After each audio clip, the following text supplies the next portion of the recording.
আমাদের দেশে দেখবেন আম গাছের মধ্যে বউল আসে, ঠিক না বেঠিক? বউল আসে না? শুরুতে যে পরিমাণ বউল আসে, সর্বশেষ কি আম সেই পরিমাণ থাকে নাকি স্বাভাবিকভাবেই প্রথমে ঝড় তুফান এসে কিছু বউল নষ্ট করে ফেলে, অল্প কিছু আম ধরে, এটাও দেখা যায় কাঁচা থাকতে কিছু তুফান নষ্ট করে ফেলে, সর্বশেষ দেখা যায় অল্প কিছু থাকে। আমার ব্যক্তিগত দৃষ্টিতে এই মাহফিলে আরো অনেক লোক এসেছিল, কিন্তু সবাই কি আছে? সবাই নাই।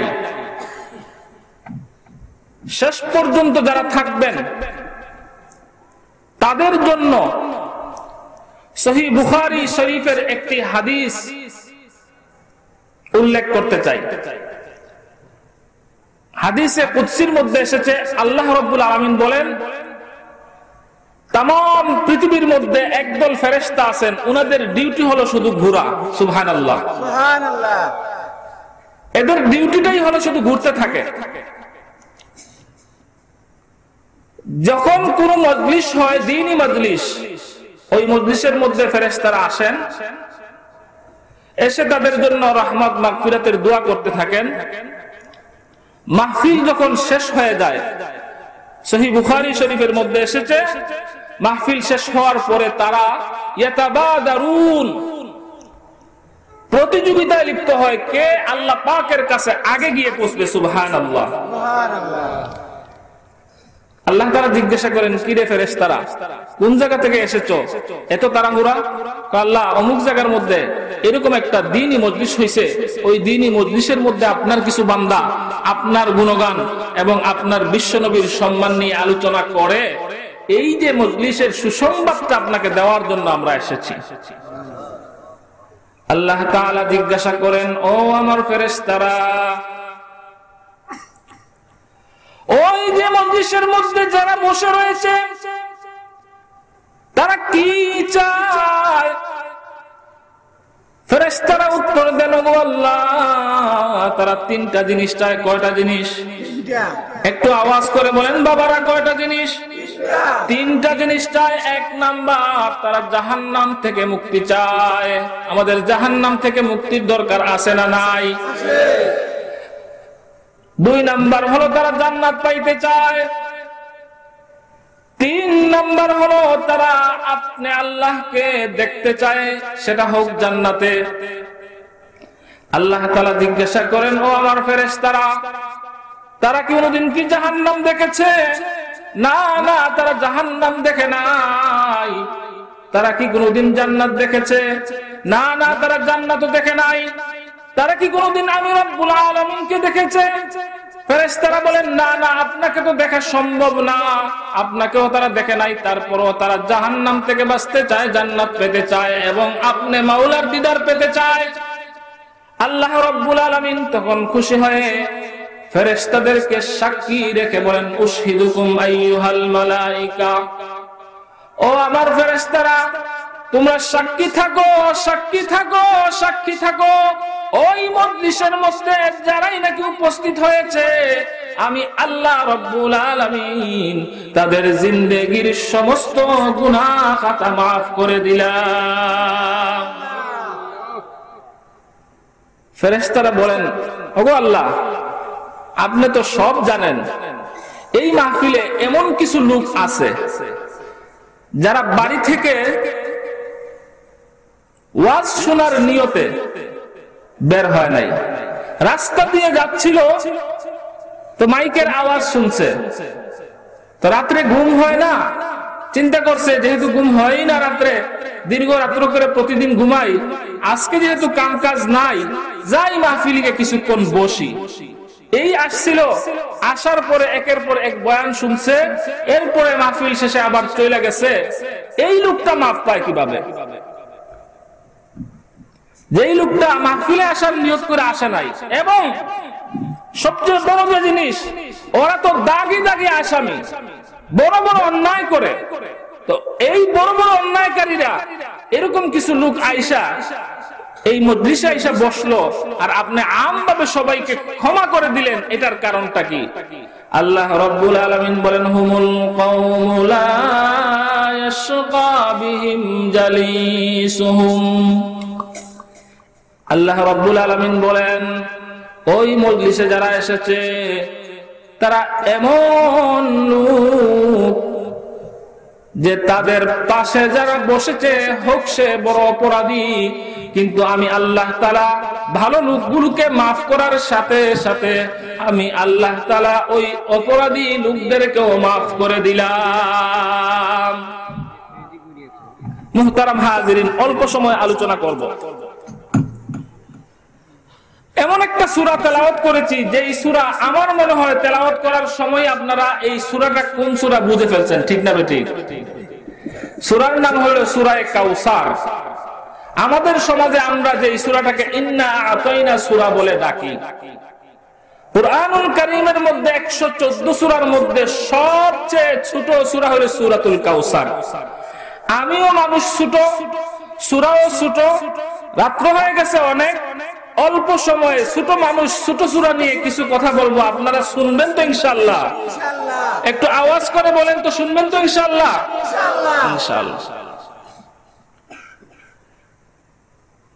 আল্লাহ রাব্বুল আলামিন যখন আমাদের নবী, বিশ্ব নবী রাহমাতুল লিল আলামিন মুহাম্মদুর রাসূলুল্লাহ সাল্লাল্লাহু আলাইহি ওয়াসাল্লামকে এই দুনিয়াতে যখন পাঠান তখন তিনি ছিলেন এতিম, ঠিক না বেঠিক?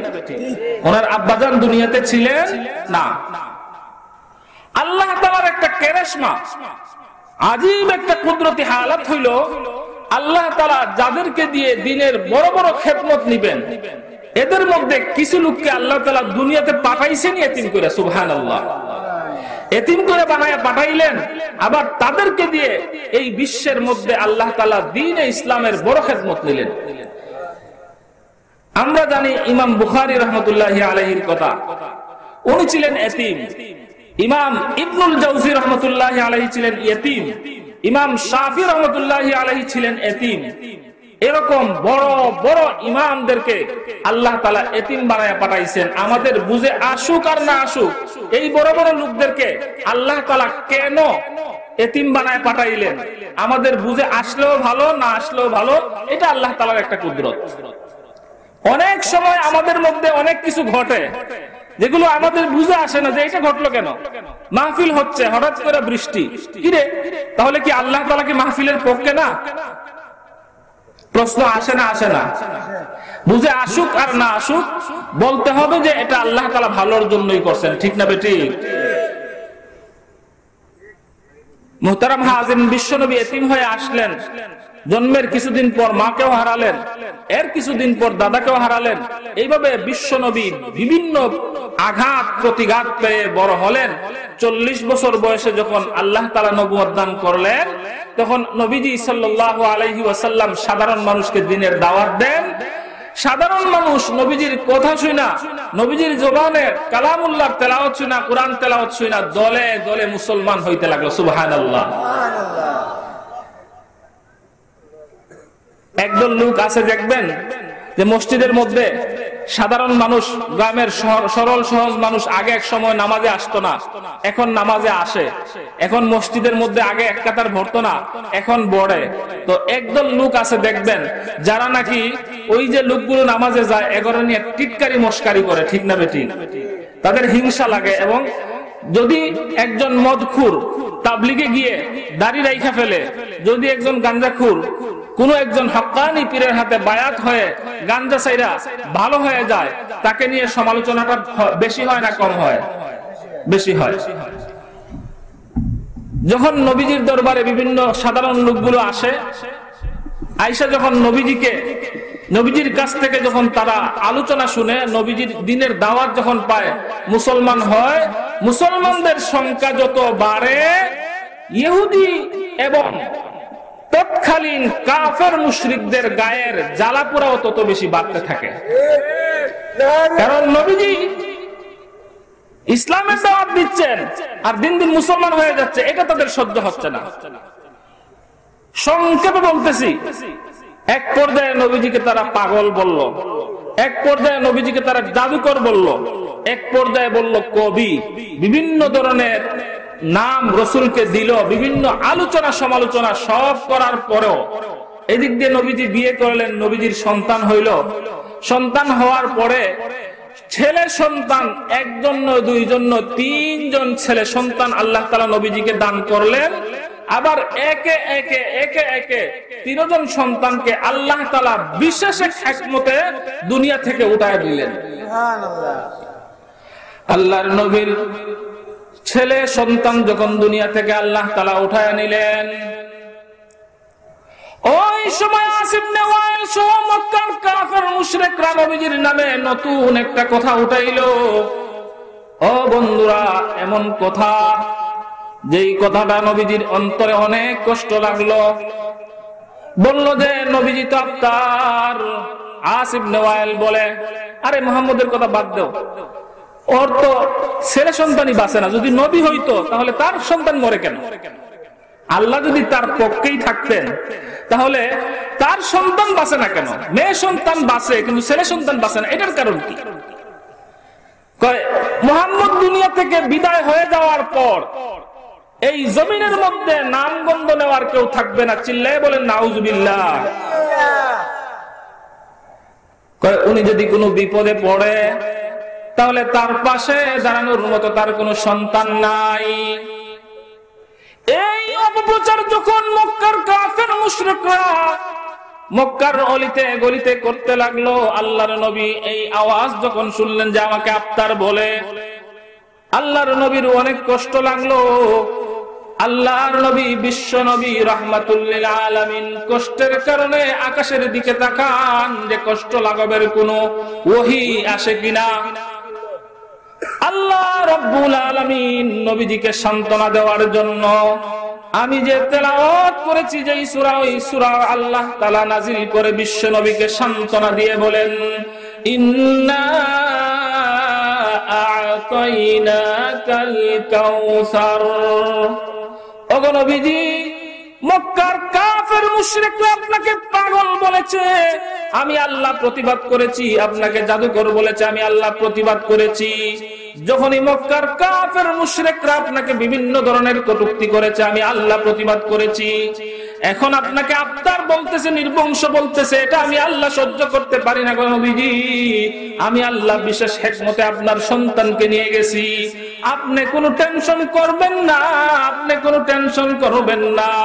আমি আল্লাহ আপনাকে কাউসারের মতো মহা নিয়ামত দান করলাম। সুবহানাল্লাহ বলবেন না? আমরা হই না লোক অল্প, অল্প লোক হইল যদি আমরা দিল কান দিয়ে আলোচনা শুনি, ইনশাআল্লাহ আলোচনায় উপকার হবে। নবীজিকে আল্লাহ তাআলা কাউসার নামক মহা নিয়ামত দান করলেন। কাউসার কি? তাফসীরে ইবনে কাসির সহ বিভিন্ন তাফসীর গ্রন্থের মধ্যে কাউসারের সবচেয়ে বড় ব্যাখ্যা করা হয়েছে খায়রুন কাতির বলে, মহা কল্যাণ বলে।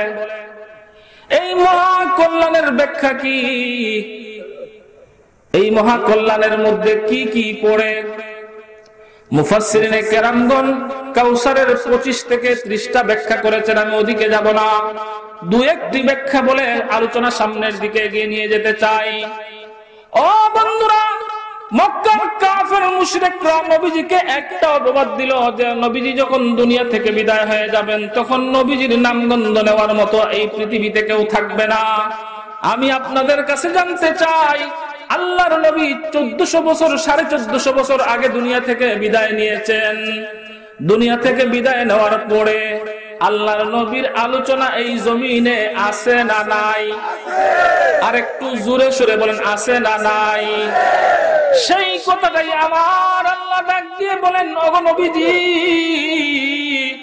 আপনি টেনশন করবেন না, আপনি টেনশন করবেন না। আমি আপনাকে এমন এক উম্মত দান করলাম যেই সমস্ত উম্মত আপনাকে এই পৃথিবীর 24টা ঘন্টা আপনার নাম স্মরণ করবে।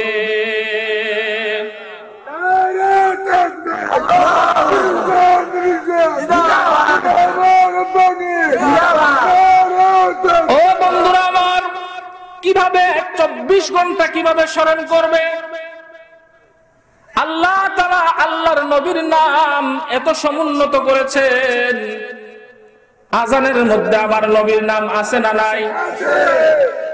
আজান বাংলাদেশে এক টাইমে হয়, ইন্ডিয়া এক টাইমে হয়, পাকিস্তানে আরেক টাইমে, আফগানিস্তানে আরেক টাইমে।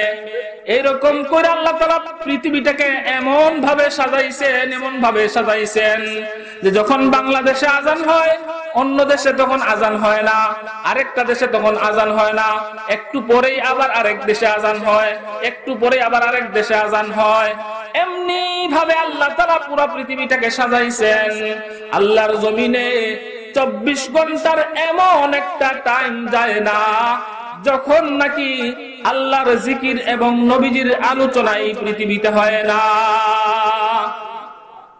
আল্লাহর নবীর নাম মুসার জন্য এক ইহুদি তাওরাত কিতাব পড়তেছে, তো তাওরাত কিতাবের মধ্যে আমার নবীর নাম আছে না নাই?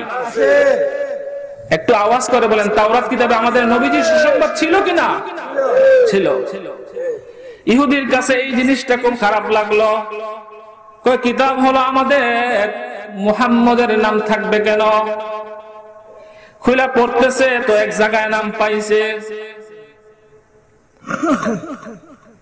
নামটা মুইসা ফেলছে। নাউজুবিল্লাহ বলেন। আল্লাহ নবীর নাম একবার পাইছে তো মুইসা ফেলছে। পরের দিন সকালবেলা ইহুদি আলেম আবার তাওরাত খুইলা দেখে নবীজির আলোচনা একবার নয় 3 বার নবীজির আলোচনা ওই জায়গার মধ্যে আছে। সুবহানাল্লাহ। একবার মুচ্ছে, কিন্তু যেই জায়গা থেকে মুচ্ছে ওই জায়গার মধ্যে আল্লাহ তাআলা 3 বার নবীজির নাম দিয়েছেন। ইহুদি রাগ করে ওই 3 বার মুছেছে।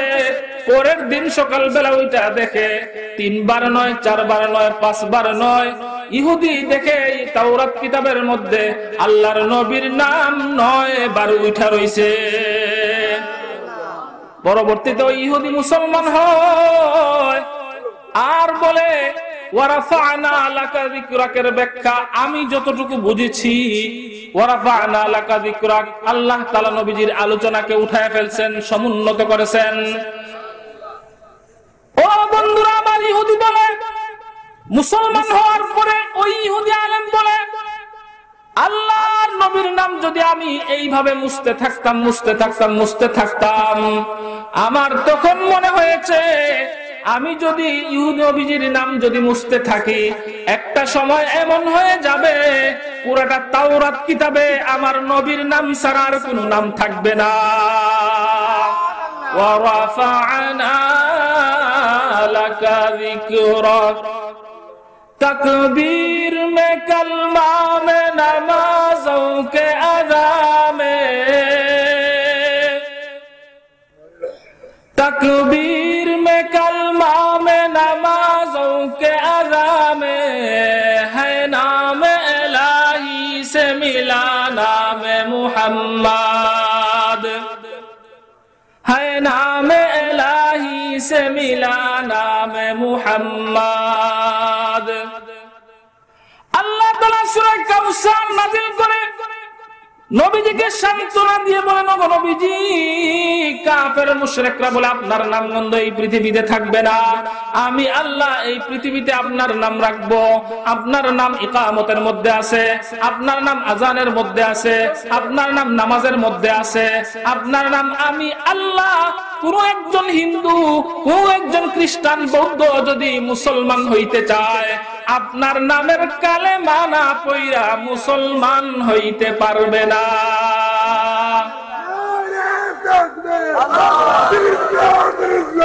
ও বন্ধুরা আমার, এজন্য আল্লাহ রাব্বুল আলামিন বলেন, ইন্না আ'তাইনাকাল কাউসার।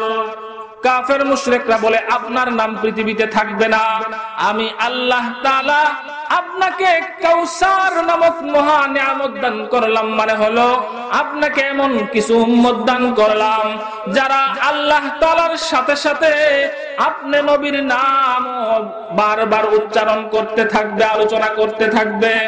ও বন্ধুরা আমার, একটা ব্যাখ্যা গেল কাউসারের এমন কিছু উম্মত যে সমস্ত উম্মতরা নবীজির নাম সব সময় উচ্চারণ করবে।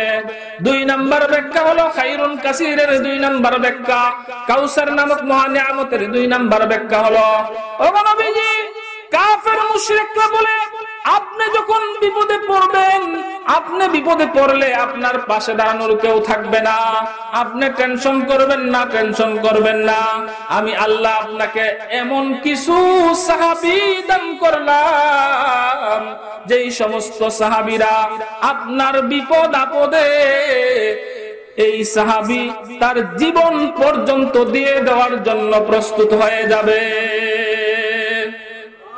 এমন কিছু সাহাবী ছিলেন কিনা যারা রাসূলের বিপদ আপদে জীবন পর্যন্ত দিয়ে দিয়েছেন? আছে না নাই? একজন সাহাবীর উদাহরণ দিতে চাই, হযরত হামজা রাদিয়াল্লাহু তাআলা আনহু বাসর রাত্র শেষ করেছেন, সকালবেলা গোসল করার জন্য বের হয়েছেন। গোসল করার জন্য বের হওয়ার সঙ্গে সঙ্গে কে জানি ঘোষণা করে, আসরে নেই মদিনার মুসলমানেরা, ও মদিনার মুসলমানেরা, আল্লাহর নবী জিহাদের ময়দানে বিপদে পড়ে গেছেন। ও মদিনার মুসলমানেরা, নবীর সাহায্যার্থে জিহাদের ময়দানের দিকে ছুটো। হযরত হানজালা রাদিয়াল্লাহু তাআলা চিন্তা করলেন, এখন যদি গোসল করতে যাই, গোসল কইরা ফ্রেশ হইয়া তারপরে জিহাদের ময়দানে যাই, তাহলে হয়তোবা নবীজির বড় ধরনের কোনো ক্ষতি হয়ে যেতে পারে। গোসল করার সময় নাই, বিবির কাছে গেছেন, বিবির কাছে গিয়ে বলেন, ও বিবি আমাকে তরবারিটা দেও, আমাকে তরবারিটা দেও, আমি জিহাদের ময়দানে যাব। বিবি ডাক দিয়ে বলে, ও হানজালা তোমার উপরে গোসল ফরজ, তুমি গোসল না করে জিহাদের ময়দানে যাবা অপবিত্র অবস্থায়, এটা ঠিক হবে না। ওই সময় হানজালা রাদিয়াল্লাহু আনহু ডাক দিয়ে বলেন, ও বিবি, ও বিবি তোমার মাসলা রাখো, তোমার মাসলা রাখো, আল্লাহর নবী বিপদে, আর আমি বাসর রাত্র শেষ কইরা গোসল কইরা সকাল বেলা ফ্রেশ হয়ে তারপরে জিহাদে যাব, এটা হইতে পারে না। এই মুহূর্তে আমাকে তরবারি দাও, আমি তরবারি নিয়ে আল্লাহর নবীকে সহযোগিতা করতে চাই। তরবারি নিয়ে বাড়ি থেকে বের হয়ে গেছেন, জিহাদের ময়দানে গেছেন। জিহাদের ময়দানে গিয়ে একটা হুঙ্কার দিলেন, ও কাফের মুশরিকরা শুনো, আমার নবীকে নাকি তোমরা কষ্ট দিয়েছো, আমার নবীকে নাকি তোমরা বিভিন্ন ধরনের সংকটের মধ্যে রেখেছো, আসো আমি হানজালার সাথে, কে তার মায়ের কুল খালি করবা আসো, কে তার স্বামীকে, কে তার স্ত্রীকে বিধবা করবা আসো, কে তার সন্তানকে এতিম করবা আমার কাছে আসো। এইভাবে গর্জন করেন আর তরবারি চালান। হানজালা এক একবার তরবারি চালান, এক একবারে 3 জন কইরা কাফের মারা যায়। সুবহানাল্লাহ বলবেন না? এক একবার তরবারি চালান, 3 জন করে কাফের এক তরবারির নিচে পড়ে মারা যায়। সুবহানাল্লাহ। কাফের মুশরিকরা চিন্তা করলো, কি রে ভাবসাব তো খারাপ, এই লোক আসছে আইসা তরবারি চালায়, দেখি একজনের গায়ে চালাইতেছে, কিন্তু আমার কাফেরদের কাছে, কাফেরদের নজরে পড়তেছে যে তরবারিটা যেন লম্বা হয়ে একসাথে 3 জন করে কাটতেছে। সুবহানাল্লাহ। এই অবস্থা দেখা কাফেররা ডাক দিয়া বলল, ও দলের লোকেরা, এই লোকটাকে যদি না মারা হয় তাহলে আমরা জিহাদে সফল হতে পারবো না, আমরা নবীর বিরুদ্ধে ষড়যন্ত্রে সফল হইতে পারবো না। এজন্য সবাই হানজালাকে ঘেরাও করলো। হানজালা বলেন, আমাকে ঘেরাও করে ফেলেছো, আসো, কে আসবা আমার সামনে আসো। তখন একজন আরেকজনকে শুধু ঠেলে, কিন্তু কেউ সামনে যায় না। হানজালাকে সবাই ভয় পায়, সামনে যাইতে দেরি হবে, মাথাটা দেহ থেকে আলাদা হইতে দেরি হবে না। এজন্য কেউ হানজালার সামনে আসে না, দূর থেকে সবাই মিলে তীর একটা একটা করে তীর নিক্ষেপ করতে লাগলো। চতুর্দিক থেকে তীর আসতে আসতে আসতে আসতে হানজালার শরীরের রক্তক্ষরণ হইতে হইতে হানজালা এক সময় মাটিতে পড়ে গেলেন এবং আল্লাহর তৈরি জান্নাতের মেহমান হয়ে গেলেন। জিহাদের ময়দান যখন শেষ হয়ে গেল, নবীজি সাহাবীদেরকে ডাক দিয়ে বলেন, ও সাহাবীরা, আমার সাহাবী যারা শহীদ হয়ে গেছে তাদের লাশ এক পাশে রাখো, আর যারা নাকি কাফের মুশরিকরা জাহান্নামী হইছে তাদের লাশ এক পাশে রাখো, কারণ জান্নাতি লাশ আর জাহান্নামী লাশ একসাথে রাখা যাবে না। ঠিক ওই মুহূর্তে হানজালার স্ত্রী নবীজির কাছে আসলেন, এসে বললেন, নবীজি আপনার পাগল হানজালা জিহাদের ময়দানে এসেছে, আমি হানজালার একটু খোঁজ খবর জানতে চাই। হানজালা কি জীবিত আছেন? আমার কাছে একটু খোঁজ নেন। নবীজি সাহাবীদেরকে বলেন, ও সাহাবীরা, আমার পাগল হানজালার একটু খোঁজ খবর নাও, দেখো তো হানজালা কোথায় আছে, হানজালার একটু খোঁজ খবর নাও, দেখো আগে জীবিত সাহাবীদের মধ্যে হানজালাকে পাওয়া যায় কিনা। যদি না পাওয়া যায় তাহলে মৃত সাহাবী যারা শাহাদাত বরণ করে জান্নাতি হয়ে গেছেন তাদের মধ্যে খুঁজো। খোঁজা হইল, জীবিত সাহাবীদের মধ্যে হানজালাকে পাওয়া যায় না। যেহেতু জীবিত সাহাবীদের মধ্যে পাওয়া যায় না, তাহলে মৃতদের মধ্যে পাওয়া যাইতে পারে। সাহাবায়ে কেরাম মৃত শহীদদের, শহীদ হয়ে গেছেন যারা যারা জান্নাতি হয়ে গেছেন তাদের মধ্যে খুঁজতে লাগলেন, কিন্তু হানজালা রাদিয়াল্লাহু তাআলা আনহুর লাশটা খুঁজে পাওয়া যায় না। ঠিক ওই মুহূর্তে সাহাবায়ে কেরাম পেরেশান হয়ে নবীজির কাছে এসেছেন। আয়েশা বলেন, ইয়া রাসূলুল্লাহ, ইয়া হাবিবাল্লাহ, আপনার হানজালার লাশ আপনার হানজালাকে জীবিতদের মধ্যে পাওয়া যায় নাই। যারা শহীদ হয়েছেন শুহাদায়ে কেরামের লাশের মধ্যে হানজালার লাশ নাই, হানজালা কোথায় গেল? নবীজি তখন চিন্তায় পড়ে গেলেন। ঠিক ওই মুহূর্তে হানজালার স্ত্রী আল্লাহর নবীকে ডাক দিয়ে বলেন, ওগো নবীজি, যখন হানজালা জিহাদে আসছে তখনই মনে মনে হয়েছিল যে হানজালা শহীদ হয়ে যাবে, কিন্তু আমার মনের একটা তামান্না যে আমি শেষবারের মতো হানজালার লাশ একটা বার হইলেও দেখা রাখবো, যেন কিয়ামতের ময়দানে শহীদ হানজালার স্ত্রী হিসাবে আমি হানজালার হাত ধরে আল্লাহর তৈরি জান্নাতের মেহমান হতে পারি। ওগো নবীজি, হানজালার লাশটা আমাকে একটু দেখান, হানজালার লাশটা কোথায় গেল? আল্লাহর নবী টেনশনে পড়ে গেলেন, হানজালার লাশ কোথায় গেল, আমার পাগল হানজালা কই, টেনশন করতেছেন। ঠিক ওই মুহূর্তে আল্লাহর ফেরেশতা হযরত জিবরাইল নবীজির কানে কানে আয়েশা বলেন, ওগো নবীজি, আপনি হানজালার জন্য টেনশন করেন, আপনি হানজালার জন্য টেনশন করেন। শুনেন, হানজালা যখন বাড়ি থেকে বের হয়েছে তখন তার উপর গোসল ফরজ ছিল। আপনি জানবেন না তার উপর গোসল ফরজ, এই কারণে আল্লাহ তাআলা জান্নাত থেকে ফেরেশতা পাঠায়া আসমানে হানজালার লাশ উঠায়া নিয়েছেন। শুধু উঠিয়েছেন এরকমই নয়, হানজালার লাশ আল্লাহ তাআলা আসমানে উঠায়া জান্নাতি পানি দ্বারা হানজালার ফরজ গোসল সম্পন্ন করতেছেন। আল্লাহর পাগল হানজালা। আল্লাহর নবী যখন হানজালার কথা শুনলেন তখন নবীজি মুস্কে মুস্কে হাসেন। সাহাবায়ে কেরাম বলেন, ওগো নবীজি, হানজালার লাশের কোনো সন্ধান পাওয়া গেছে কিনা? নবীজি বললেন যে একটু পরে তোমরা হানজালার লাশ জমিনে পাইবা। ঠিকই কিছুক্ষণ পরে হানজালার লাশ পাওয়া গেল। আল্লাহর নবী, বিশ্ব নবী, রাহমাতে দু আলম মুহাম্মাদুর রাসূলুল্লাহ, জোরে বলেন সাল্লাল্লাহু আলাইহি ওয়াসাল্লাম, সাহাবায়ে কেরামদেরকে ডাইকা বলেন, বাসর রাত থেকে বের হয়ে যে সাহাবী গোসল করতে যায় না, জিহাদের ময়দানে আয়েশা শহীদ হয়ে যায়, আমি জানি এই হানজালা আমার জন্য কত পাগল।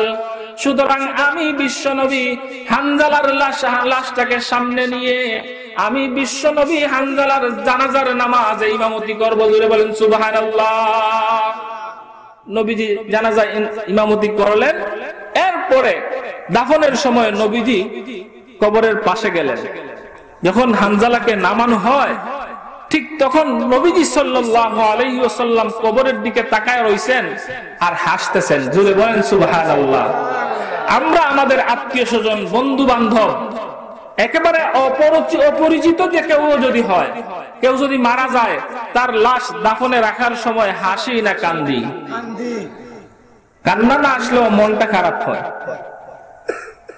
কিন্তু আল্লাহর নবীর এত প্রিয় সাহাবী, যিনি আল্লাহর নবীর জন্য দিনের জন্য জীবনটা পর্যন্ত দিয়ে দিলেন, নবীজি তার লাশ যখন জমিনে রাখা হয় তখন আল্লাহর নবী হাসেন, কবরের মধ্যে যখন রাখা হচ্ছে তখন আল্লাহর নবী হাসতেছেন।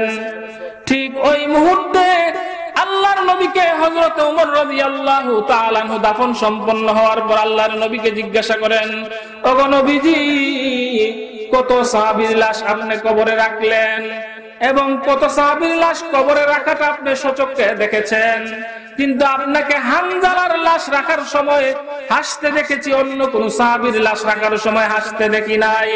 তার কারণটা কি আমরা একটু জানতে চাই।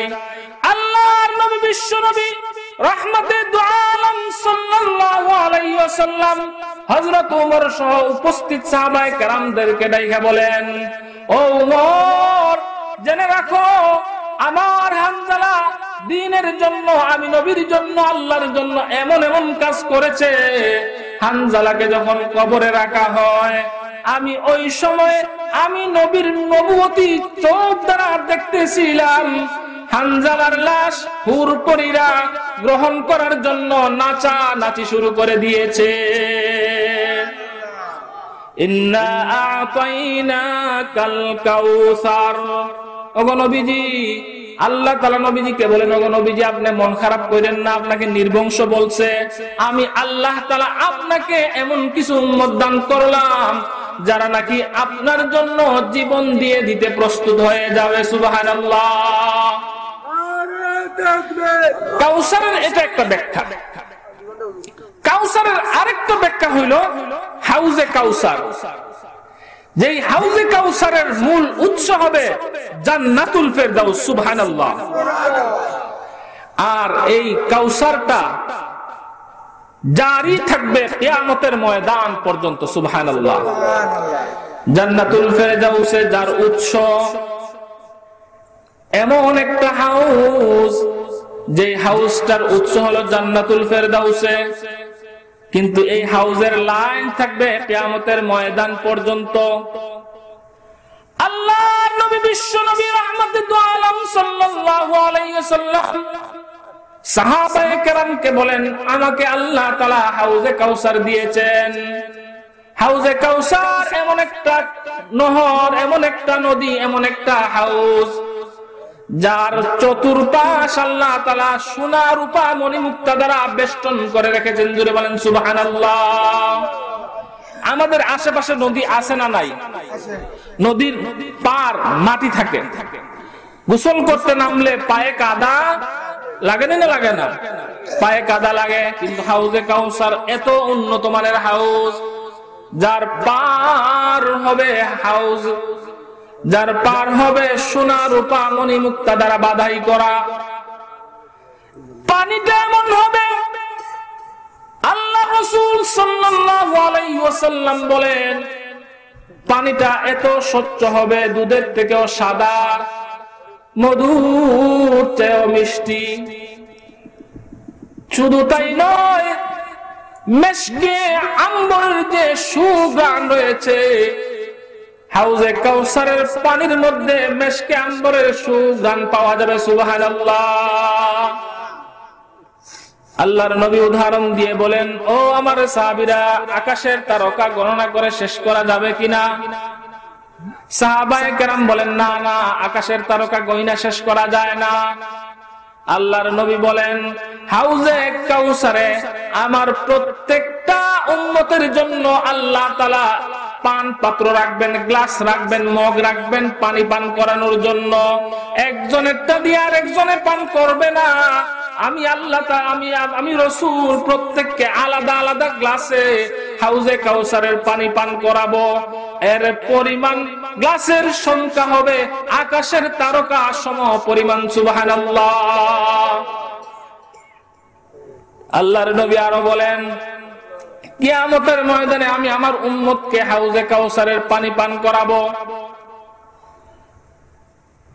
হাউজে কাউসার যারা একবার পান করবে, কিয়ামতের ময়দানে আর কখনো তাদেরকে পিপাসা স্পর্শ করতে পারবে না, তারা কখনো পিপাসার্ত হবে না।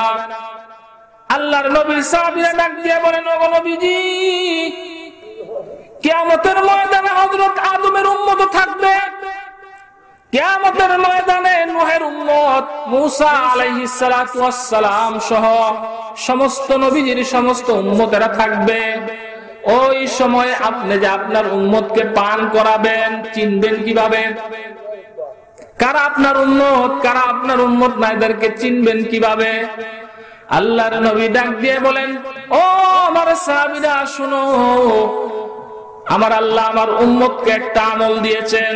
এই আমলটা যদি আমার উম্মত ঠিক মতো পালন করে, তাহলে এই আমলের বদৌলতে আমি আল্লাহর হাবিব আমার উম্মতকে ঠিকই চিনে নিতে পারবো। কিভাবে? শুনো। আল্লাহর নবী বলেন, আমার আল্লাহ আমার উম্মতকে 5 ওয়াক্ত নামাজ দিয়েছেন। এই 5 ওয়াক্ত নামাজ পড়তে গেলে ওযু লাগবে কিনা? 5 বার ওযু করতে হবে। 5 বার না করুক 4 বার করবে, 4 বার না করুক 3 বার করবে, 1 বার হইলো ডেইলি করবে। ঠিক না বেঠিক? শীতের দিন আমরা এক ওযু দিয়ে 2-1 ওয়াক্ত নামাজ পড়ি, মাগরিব পড়ি, এশা পড়ি, কখনো কখনো আসরও পড়ি, মাগরিবও পড়ি, এশাও পড়ি। এরকম হয় কিনা? আল্লাহর নবী বলেন, নামাজ ফরজ করেছেন, নামাজ পড়ার জন্য ওযু করবে। ওযু যখন করতে যাবে তখন তার মুখমণ্ডলটা ওযুর পানি দিয়ে ধুইবে। ওযু যখন করতে যাবে তখন তার হাতগুলো ধুইবে, ওযুর অঙ্গগুলো ঠিক ভাবে ধুইবে। আল্লাহ তাআলা এই নামাজের বরকতে আল্লাহ তাআলা আমার উম্মতের মধ্যে কিয়ামতের দিন এই ওযুর অঙ্গের গুলোর মধ্যে এমন একটা নূর তৈরি করে দিবেন, যেই নূর দেইখা আমি আমার উম্মতকে ডাইকা হাউজে কাউসারের পানি পান করাবো। সুবহানাল্লাহ। এজন্য আল্লাহ তাআলা বলেন, ফাসাল্লি লিরাব্বিকা ওয়ানহার। ওগো নবীজি, আপনি নামাজ করুন, আপনার উম্মতকে নামাজের নির্দেশ দেন, নামাজ কায়েম করুন, সালাত কায়েম করুন। যাই হোক বন্ধুরা আমার, আমি নামাজ নিয়ে আলোচনা করতে চাই না। নামাজ নিয়ে আলোচনা অনেক হবে, বিভিন্ন সময় মসজিদের মধ্যে নামাজ নিয়ে আলোচনা হয়, ওদিকে আমি যাচ্ছি না। আল্লাহ তাআলা বলেন, আল্লাহর নবী বলেন, আল্লাহ তাআলা আমাকে হাউজে কাউসার দিয়েছেন। এই হাউজে কাউসারটা এমন একটা নহর, যেই নহর থেকে আমি আমার উম্মতকেই পান করাবো। বলেন সুবহানাল্লাহ। নবীজি কিয়ামতের ময়দানে তার উম্মতদেরকে হাউজে কাউসার থেকে পানি করাচ্ছেন। ঠিক ওই মুহূর্তে একদল লোক দেখা গেল যারা নামাজ পড়ছে এবং তাদের অঙ্গগুলোর মধ্যে নূর ভাসতেছে। সুবহানাল্লাহ। নবীজি চিন্তা করলেন, তাহলে তো এরা নবীজির, একটু আওয়াজ করে বলেন, এরা কি নবীজির উম্মত? ডাকছেন, এই উম্মতের দিকে আসো। আসছে সবাই, একদল লোক একসাথে আসছে। আসার পরে নবীজি তাদেরকে হাউজে কাউসারের পানি দিতে চাইলেন। ঠিক ওই মুহূর্তে কিয়ামতের ময়দানে এরকম ঘটবে। ঠিক ওই মুহূর্তে আল্লাহ তাআলা অথবা ফেরেশতা ডাইকা বলবে, ও নবীজি, এরা আপনার উম্মত, বংশগত উম্মত। এরা নামাজ পড়তো, রোজা রাখতো, যাকাত দিত, বিভিন্ন ধরনের আমল করত, ঠিক, কিন্তু এরা আপনি দুনিয়া থেকে বিদায় হয়ে যাওয়ার পর বিভিন্ন ধরনের নতুন বিষয়কে বানায়া ইবাদত করছে, বিভিন্ন বেদাতি কাজ করেছে। বেদাতি কাজ করার কারণে আল্লাহ তাআলা এদের নামটা আপনার উম্মত থেকে কাইটা ফেলেছেন। সুতরাং নবীজি, আপনি তাদেরকে চাইলেও এখন আপনি হাউজে কাউসার দিতে পারবেন না। নবীজি যখন শুনবেন এই উম্মতগুলো বেদাতি কাজের মধ্যে লিপ্ত ছিল, তখন আল্লাহর নবী, বিশ্ব নবী রাহমাতে দু আলম সাল্লাল্লাহু আলাইহি ওয়াসাল্লাম বলবেন, সুহকান লিমান গায়্যারা বাদি। যারা নাকি আমি বিশ্ব নবী দুনিয়া থেকে আসার পর বেদাতি কাজের মধ্যে লিপ্ত হয়েছো, তোমরা এখন আমার থেকে দূরে সরে যাও। এই কথা বলার সাথে সাথে আযাবের ফেরেশতারা তাদেরকে টেনে হেসড়ে আল্লাহর তৈরি জাহান্নামের মধ্যে পাঠায়া দিবে। জোরে বলেন নাউজুবিল্লাহ। আমরা কি কিয়ামতের ময়দানে নবীজির হাতে হাউজে কাউসার চাই কি চাই না? একটু আওয়াজ করে বলেন, আমরা নবীজির হাতে হাউজে কাউসার চাই কি চাই না? যদি হাউজে কাউসার পাইতে হয় তাহলে হতে হবে নবীজির খাঁটি উম্মত, ঠিক না বেঠিক? খাঁটি উম্মত না হইয়া ভেজালের উম্মত যদি হয়, বেদাতি কাজও করে, সুন্নত মানে, বেদাতও করে, এরকম উম্মত হইলে এরা হাউজে কাউসার পাবে কি পাবে না? পাবে না।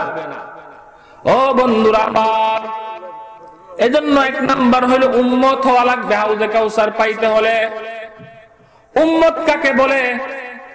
উম্মত হইল ওই লোক যার মত আল্লাহর সাথে একমত, যার মত নবীর সাথে একমত, তার নাম নবীজির উম্মত, ঠিক না বেঠিক?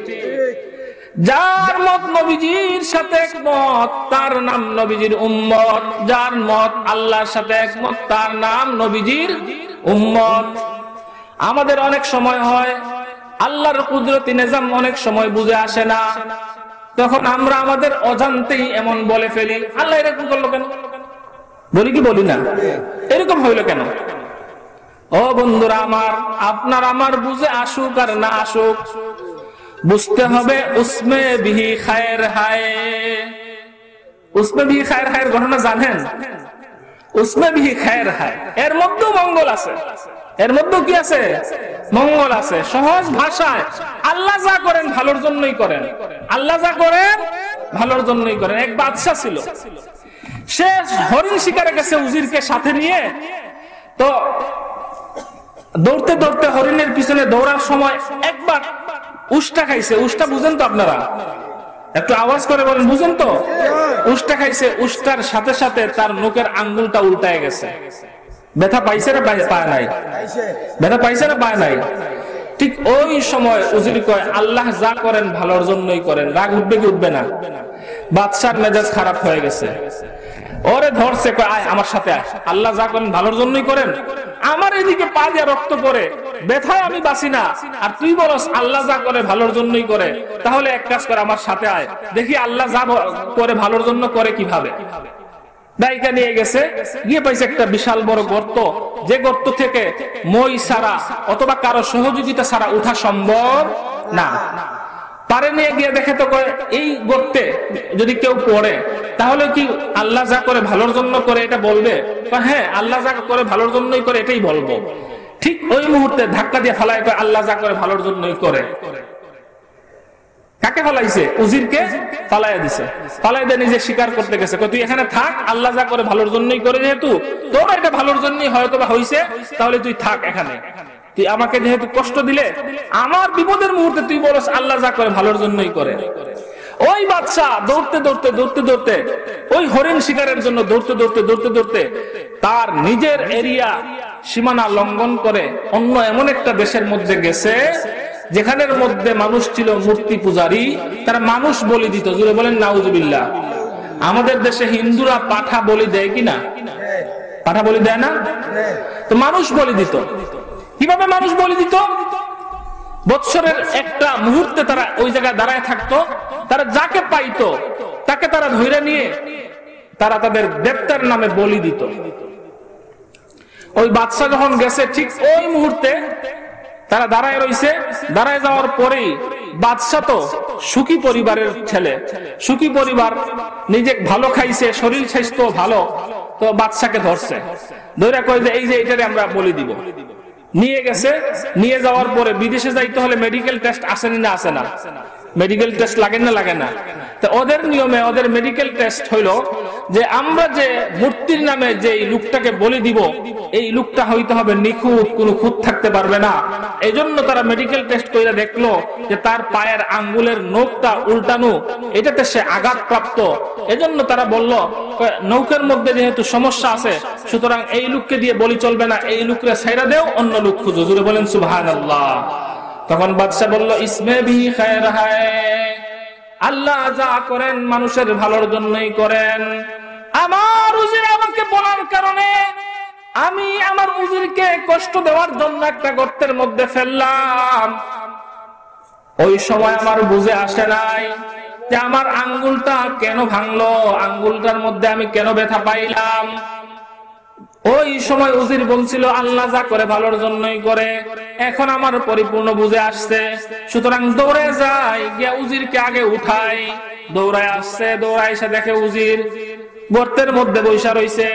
ঠিক ওই মুহূর্তে বাচ্চা হাতটা বাড়ায় দিয়ে বলে আমাকে মাফ করো, আর তুমি উপরে আসো, উঠো, উপরে উঠো, উপরে উঠো। ঠিক ওই মুহূর্তে বলে না না আমি উঠবো না, আমি উঠবো না উপরে। তুমি কেন আমাকে ফালায় গেলা, এখন আবার উঠাইতে আসছো কেন, তার কারণটা বলো।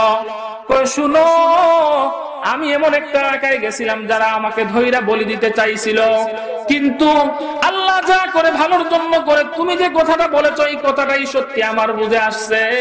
আমার পায়ের মধ্যে আঘাত হওয়ার কারণে আমি বাদশাহ আজকে জান নিয়ে ফিরে আসতে পেরেছি। বলেন সুবহানাল্লাহ। ঠিক ওই মুহূর্তে উজির বলতেছে, এখনো আমি বলবো আল্লাহ যা করে ভালোর জন্যই করে। যদি আপনি আমার গর্তের মধ্যে ফালাইয়া যাইতেন না, সাথে করে নিয়ে যাইতেন, আমার পায়ে তো আর ব্যথা পাই নাই, আমার পাটা তো ছিল অক্ষত।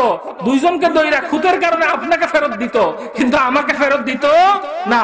আপনি যে আমাকে গর্তের মধ্যে ফালাইছেন, ওই সময় আমি বলছি যে আল্লাহ যা করে ভালোর জন্য করে, বুঝে বলি আর না বুঝে বলি, কথা কিন্তু সত্য, ঠিক না বেটি? এজন্য অনেক সময় আমাদের অনেক কিছু বুঝে আসবে না।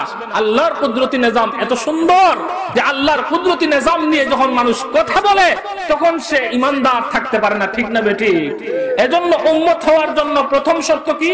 আল্লাহর মতের সাথে যার একমত। আল্লাহর মতের সাথে কি হইতে হবে? একমত হইতে হবে। আল্লাহ তাআলা মহিলা এবং পুরুষকে একরকম বানাইছেন না, ভিন্ন ভিন্ন ধরনের করে বানাইছেন। ভাইজান একটু আওয়াজ করতে হবে। আল্লাহ তাআলা কি পুরুষ এবং মহিলাকে একই রকম দেহ দিয়ে বানাইছেন, নাকি দুইজনের বডি স্ট্রাকচারটা একটু ভিন্ন ভিন্ন? ভিন্ন ভিন্ন। সুতরাং পুরুষ এবং মহিলা কখনো সমান হইতে পারে না। আমাদের দেশে কিছু লোক আছে যারা নারীবাদী বলে, যাদেরকে তারা মহিলাদেরকে অধিকার দেওয়ার জন্য, মহিলাদেরকে রাস্তায় নামানোর জন্য, মহিলাদেরকে বেপরদা করার জন্য সমান অধিকারের স্লোগান দেয়, ঠিক না বেটি? আসলে ওরা সমান অধিকারও চায় না, ওরা চায় মহিলারা বেহায়া হোক, মহিলারা রাস্তায় নামুক, মহিলারা তাদের অফিসে গিয়ে সহযোগিতা করুক। এই ধরনের মন মানসিকতা নিয়ে এই লুচ্চাগুলো যারা লুচ্চামি করতে পারে, এই কারণে মহিলাদেরকে ঘর থেকে বের করতে যায়, ঠিক না বেটি? আসলে সমান অধিকার চায় না। সমান অধিকার চাবে কেন? যেখানে আল্লাহ তাআলা বেশি দিয়ে রাখছেন সেই জায়গায় সমান চাওয়া, এটা কি ব্যাককলি, এটা কি বুকামি, নাকি বুদ্ধিমানের কাজ? আপনাকে যদি আমি 100 টাকা দিয়ে দেই, সেই জায়গায় আপনি বলতে পারেন না যে আমি 80 টাকার জন্য আন্দোলন করব, কেন আপনি আমাকে 80 টাকা দিলেন না? এটা বুকামি হয়ে যাবে না? আল্লাহ তাআলা নারী জাতিকে আল্লাহ তাআলা অগ্রাধিকার দিয়ে দিয়েছেন, সেই জায়গায় নারীবাদী হোক আর যেই হোক, কেউ যদি সমান অধিকারের স্লোগান বলে যে ইসলাম নারীকে ঠকাইছে, তাহলে এটা সম্পূর্ণ একটা মিথ্যা কথা এবং বুকামি, ঠিক না বেটি? এরকম একজন নারীবাদী একবার সে আন্দোলন করতেছে। তো অনেক সময় এরকম হয় যে স্বামী ভালো স্ত্রী খারাপ, স্ত্রী ভালো স্বামী খারাপ, এরকম অনেক সময় কুদরতি সিস্টেম হয়ে যায়। তো এই দম্পতির মধ্যে স্ত্রী হলো দিনদার আর স্বামী হইল দিনদার না, সে নারীবাদী, সে আন্দোলন করে মহিলা এবং পুরুষ এটা সমান, তাদেরকে সমান অধিকার দিতে হবে, এই স্লোগান দেয়, সে আন্দোলন করে। তখন তার স্ত্রী তাকে একদিন বুঝায় বলল, কয় দেখো আল্লাহ তাআলা আমাকে এবং তোমাকে বেশ কম করে বানাইছে, তুমি যত আন্দোলন করো এই আন্দোলন করে কোনো লাভ হবে না। আল্লাহ তাআলা বেশ কম করে বানাইছে, এই বেশ কমের উপরেই থাকো। আল্লাহ তাআলার কুদরত বোঝা যায় না, আল্লাহ যাকে যেভাবে রাখছে সেভাবেই থাকো, এটা নিয়ে তুমি আন্দোলন করতে যাও না। কয় আরে তুমি মহিলা মানুষ, কম বুঝো, তুমি এটা নিয়ে কথা বলো না। আমি একজন নারীবাদী, আমি চাই এই দেশের নাগরিক নারীরা এগিয়ে যাক, তারা সংসদে যাবে, তারা বিভিন্ন ধরনের অফিস আদালতে কাজ করবে, আমি এটা চাই, এই জন্য আমি নারীদের পক্ষে আন্দোলন করতে চাই। সে আন্দোলন শুরু করছে। এক সময় তার পেটে ব্যথা দেখা দিছে, তো পেটে ব্যথা দেখা দিছে, ডাক্তারের কাছে গেছে। ডাক্তার বিভিন্ন ধরনের পরীক্ষা নিরীক্ষা করলো, বিভিন্ন ধরনের পরীক্ষা নিরীক্ষা করে স্বাভাবিক পরীক্ষা, প্রেসার মাপছে, বিভিন্ন ধরনের তার স্বাভাবিক একজন রোগীকে প্রাথমিকভাবে যে ট্রিটমেন্ট গুলো নেয়, এই ট্রিটমেন্ট গুলো নিচ্ছে। নেওয়ার পরে রোগটা ধরতে পারে নাই কি কারণে পেটের ব্যথা হইলো। তখন বলছে যে এক কাজ করেন, আপনি আগামীকালকে সকালবেলা খালি পেটের প্রস্রাবটা আপনি আমার কাছে নিয়ে এসেন, আমি প্রস্রাব টেস্ট করে দেখবো আপনার সমস্যাটা কি। আমাদের কাছে তো এখন আলহামদুলিল্লাহ টেস্ট কি জিনিস এই জিনিস বোঝানোর কোনো ব্যাখ্যা লাগে না, কারণ ডাক্তারে গেলেই এখন হোক দরকারে আর হোক বেদরকারে 5-6টা টেস্ট ধরায়া যায়, ঠিক না বেঠিক? এরা যদিও আগে একটা সময় ডাক্তার হইতো মানুষের সেবা করার জন্য, আর এখন ডাক্তাররা আসলে শিক্ষিত একটা ডাকাত, ঠিক না বেঠিক? খামাখাই একজন রোগীকে পেট কাইটা সিজার করে ফেলে। কেন? আগে আমাদের মা বোনদের কি নরমাল বাচ্চা হয় নাই? এখন দেখা যায় একটা গ্রামের মধ্যে 10টা বাচ্চা যদি জন্মগ্রহণ করে এর মধ্যে 6টা মেয়েরই পেট কেটে ফেলছে ডাক্তার। কি সমস্যা? এই মুহূর্তে যদি সিজারে না ঢুকানো হয় তাহলে বাচ্চার মাও মারা যাবে, বাচ্চাও মারা যাবে। একটা লোক তার বাচ্চা হবে, স্বামীটা যখন এই কথা শুনে যে 10-20 হাজার 15,000 টাকার জন্য আমার স্ত্রী মারা যাবে, আমার বাচ্চাও পাবো না, তাহলে সিজার করানোই লাগে। এজন্য ঋণ কইরা হইলো, হাওলাত কইরা হইলো, সুদাই না হইলো বউর সিজার করায়, ঠিক না বেঠিক? তো ওই সময় কি কথা জানি বলতেছিলাম, প্রস্রাব পরীক্ষার কথা। প্রস্রাব পরীক্ষার জন্য দিছে, তো সকালবেলা সে ঘুম থেকে ওইটাই খালি পেটে প্রস্রাব করবে।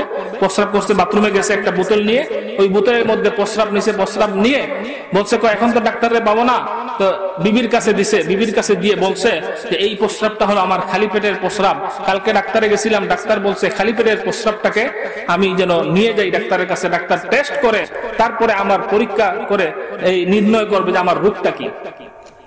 খেয়াল রাখবা, যদি এই প্রস্রাব নষ্ট হয়ে যায়, এই প্রস্রাব যদি পড়ে যায়, তাহলে কইলাম তোমার 12টা বাজানো। কারণ আমাকে আজকে সকালবেলা না খায়া থাকতে হয়েছে এই প্রস্রাবটা করার জন্য। প্রস্রাবে ধরছে, তারপরে এই প্রস্রাব করছে, আবার আগামীকালকে দেখা যাবে প্রস্রাব সংগ্রহ করতে হবে। সুতরাং এটাকে খুব হেফাজত করে রাখবা। তো মহিলা করছে কি, খাটের নিচের মধ্যে, চকির নিচের মধ্যে ওই বোতলটা রাইখা দিছে। চিন্তা করছে যে এটা থাকুক এখানে, এখানে কেউ কি করবে না, প্রস্রাবটাকে ফালাবে না। ঘরের মধ্যে বিলাই থাকে না, থাকে না। বিলাই দৌড়াদৌড়ি করতে গিয়ে ইঁদুরকে দিছে এক দৌড়, ইঁদুরকে দৌড়াইতেছে। ইঁদুরকে দৌড়াইতে গিয়ে এই প্রস্রাবের বোতলের সাথে ধাক্কা খাইয়া বোতলটা পইরা প্রস্রাব পুরাটা মাটির মধ্যে পড়ে গেছে। যখন কিছুক্ষণ পরে আইসা বিবি দেখলো যে প্রস্রাব পইরা গেছে, চিন্তায় পড়ে গেল যে এখন যদি আমার স্বামীকে বলি যে আমি এখানে রাখছিলাম আর প্রস্রাব পইরা গেছে, তাহলে মায়ের একটাও মাটিতে পড়বে না। এজন্য ভয় পাইছে। চিন্তা করছে প্রস্রাব কি আর অভাব আছে, আমারও তো আল্লাহ প্রস্রাব করার যোগ্যতা দিছে। বিসমিল্লাহ করে প্রস্রাব করছে বোতলে, বোতলটা আবার জায়গা মতো রাইখা দিছে। স্বামী ওখান থেকে বোতলটা নিয়ে ডাক্তারের কাছে গেছে। ডাক্তার ইমার্জেন্সি টেস্ট দিছে। ইমার্জেন্সি টেস্ট যে এটা 6 ঘন্টা পরে রিপোর্ট দিলে হবে না, এখন এটা পরীক্ষা হবে, পরীক্ষা করে রিপোর্ট দেওয়া হোক। কম্পিউটারের মধ্যে নিছে, না টেস্ট করছে। টেস্টের কপি যখন ডাক্তারে আসছে, ডাক্তার রোগীকে ডাকছে। এখন রোগীর চেহারার দিকে তাকায় একবার, আর রিপোর্টের দিকে তাকায় একবার। রোগী জিজ্ঞাসা করে কি আমার রোগ কি ধরা পড়ছে? কয় আপনার রোগ তো ধরা পড়ছে, কিন্তু আপনার চেহারা আর রোগে তো মিলে না। কয় বিষয় কি? আপনার পেটে 6 মাসের বাচ্চা আছে। এখন তো পড়ছে টেনশনে, আমার পেটে 6 মাসের বাচ্চা আছে। তাড়াহুড়া করে ডাক্তারের সাথে আর ভালো করে কথাও বলে নাই, দৌড়ে গেছে, টেস্টের রিপোর্টও নেয় নাই, দৌড়ে গেছে বিবির কাছে। ভাবছি হয়তো আমি যে এই নারী নিয়ে অধিকার করি, নারী আন্দোলন করি, নারী অধিকার নিয়ে আন্দোলন করার কারণে হয়তো আল্লাহ তাআলা তার মধ্যে মনে হয় এরকম দিয়ে দিছে। আল্লাহ চাইলে তো পারে সবই। এই কারণে সে স্ত্রীর কাছে আসছে। স্ত্রীর কাছে আইসা বলছে, কয় যা করো না করো আমার বহুত বড় ক্ষতি হয়ে গেছে। তো কি ক্ষতি হয়ে গেছে, কি হয়েছে? কয় রোগ তো ধরা পড়ছে, কিন্তু সমস্যা বুঝলাম না, 3টা-4টা বাচ্চা হইলো, সব হইলো তোমার গর্ভে, এই বাচ্চা তুমি কেমনে আমাকে দিলা? এই কথা যখন বলছে তখন স্ত্রী তো, ঘটনা কি স্ত্রীর বুঝার বাকি আছে? স্ত্রী বলল টেনশন করার দরকার নাই, তুমি নারী অধিকার নিয়ে যে আন্দোলন করে এটার কারণে আল্লাহ তোমার পেটে দিছেন। কেন টেনশন করো? 3টা বাচ্চা নিলাম পেটে, কখনো টেনশন করি নাই, কখনো তোমাকে হায় হুতাশ, তোমার মতো হায় হুতাশ করি নাই। একটা বাচ্চা না হয় তুমি নেও, তাহলে সমান সমান হবে। সমান সমান হইতে হলে 3টা বাচ্চা তোমার পেটে দেওয়ার দরকার, কিন্তু একটা মাত্র দিলাম, আর তুমি বলতেছো যে না আমার লাগবে না। তখন ওই স্ত্রী বলল তাহলে এক কাজ করেন, এখন দেখেন কি সমান সমান চান, নাকি আল্লাহ যে সিস্টেমে দিয়ে রাখছে ওই সিস্টেমই চান? আল্লাহ যে সিস্টেমে দিয়ে রাখছে এই সিস্টেমই চাই, আমি ঘোড়ার ডিম আর কোন আন্দোলন করবো না, এখন থেকে তুমি যা বলবা তাই শুনবো, তুমি তোমার বাচ্চাটা ফেরত নাও। পরের দিন সকালবেলা বললো যে আজকে এক কাজ করেন, প্রস্রাব করেন, আমি রাত্রে বাচ্চা নিয়ে গেছি। পরের দিন আবার রিপোর্ট যখন পরীক্ষা করাইছে তার প্রস্রাবের, তখন আর বাচ্চা আসে নাই, শান্তি হইছে। সারা জীবনের জন্য তওবা কইরা নারী অধিকার নিয়ে যে লোকটা আন্দোলন করছে, ওই আন্দোলন ছাইরা আল্লাহর কুদরতি নিজামের উপরে তার বিশ্বাস চলে আসছে। ঠিক না বেঠিক? তো এজন্য বন্ধুরা আমার, আল্লাহর সাথে যার মত একমত, নবীর সাথে যার মত একমত, সে হইল নবীজির উম্মত। নবীজির উম্মত যদি হওয়া যায় তাহলে কিয়ামতের ময়দানে হাউজে কাউসার পাওয়া যাবে। আর শুধুমাত্র হাউজে কাউসার পাওয়া যাবে তাই নয়, নবীজি সাল্লাল্লাহু আলাইহি ওয়াসাল্লাম কে আল্লাহ তাআলা বলেন ওয়ালা সাউফা ইউতিকা রাব্বুকা ফাতারদা। ও নবীজি, আপনি কিয়ামতের দিন যতক্ষণ পর্যন্ত সন্তুষ্ট না হবেন ততক্ষণ পর্যন্ত আপনি শুধু সুপারিশ করতেই থাকবেন, করতেই থাকবেন। আপনি যতক্ষণ পর্যন্ত সন্তুষ্ট না হবেন ততক্ষণ পর্যন্ত আমি আল্লাহ সুপারিশের দরওয়াজা বন্ধ রাখবো না, শাফাআতের দরওয়াজা বন্ধ রাখবো না। সুবহানাল্লাহ। আল্লাহর নবী বলেন, ও আমার উম্মতেরা শুনো, আমি বিশ্ব নবীও নিয়ত করে রাখছি। কি নিয়ত করে রাখছেন নবীজি?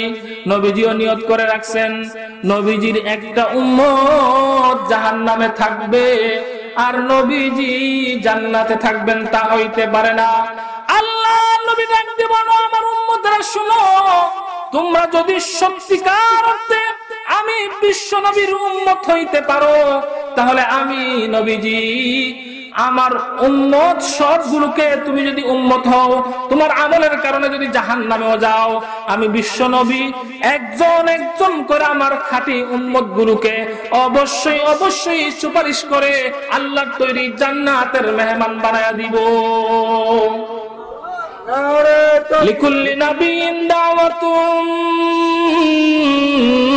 মুস্তাজাবা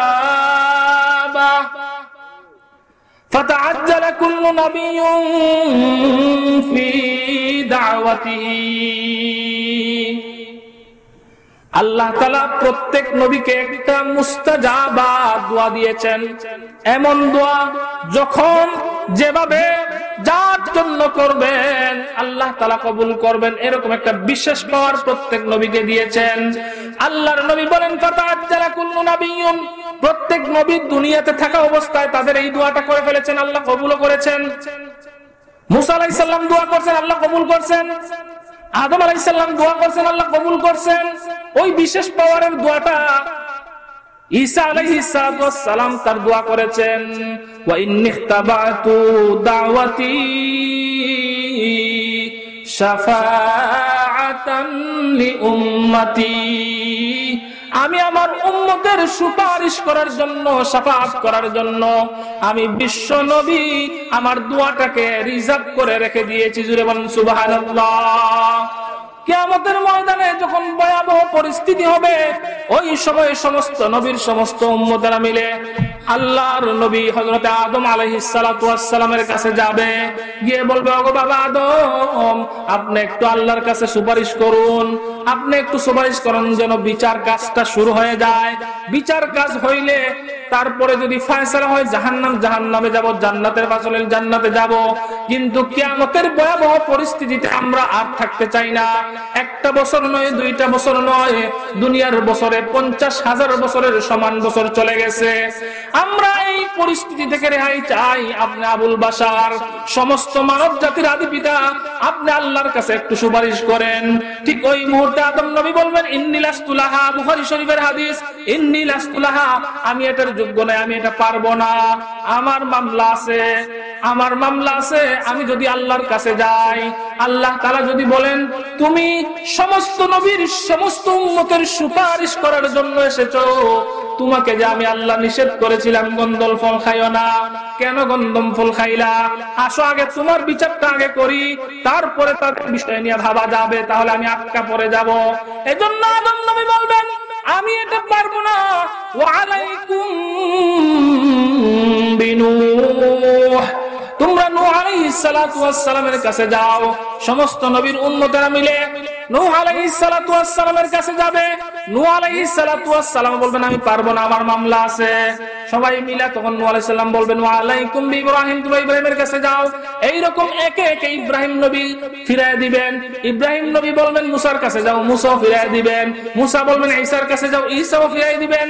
সর্বশেষ সমস্ত নবীর সমস্ত উম্মতেরা মিলে আল্লাহর নবী, আমার আপনার নবী, বিশ্ব নবী, সাইয়্যিদুল কাউনাইন, ফখরুল মাওজুদাত মুহাম্মাদুর রাসূলুল্লাহ সাল্লাল্লাহু আলাইহি ওয়াসাল্লামের কাছে গিয়ে বলবে, ওগো নবীজি, আপনি সকল নবীদের ইমাম, আপনি সকল রাসূলদের ইমাম, আপনি কিয়ামতের ময়দানে আল্লাহকে বিচার কাজ শুরু করার জন্য একটু সুপারিশ করেন। তখন নবীজি মাকামে মাহমুদের মধ্যে গিয়ে আল্লাহর কুদরতি কদমের মধ্যে সিজদায় পড়ে যাবেন। আর সিজদা করতে করতে আল্লাহ তাআলার প্রশংসা বাণী বলতে থাকবেন। এই মুহূর্তে দেখা যাবে আল্লাহ তাআলা ঘোষণা আসবে, ইরফা রাসাকা ইয়া মুহাম্মদ, ওগো মুহাম্মদ, ওগো বন্ধু, কে দুনিয়ার জীবনে আপনার চোখের পানি অনেক ঝরেছে, আপনি তায়েফে মার খেয়েছেন, আপনি উহুদে বদরে মার খেয়েছেন, আপনি বিভিন্ন সময় কাফের মুশরিকদের দ্বারা বিভিন্ন ভাবে নির্যাতিত হয়েছেন। সুতরাং আপনি কিয়ামতের ময়দানে কাঁদবেন, এটা হইতে পারে না, এটা হইতে পারে না।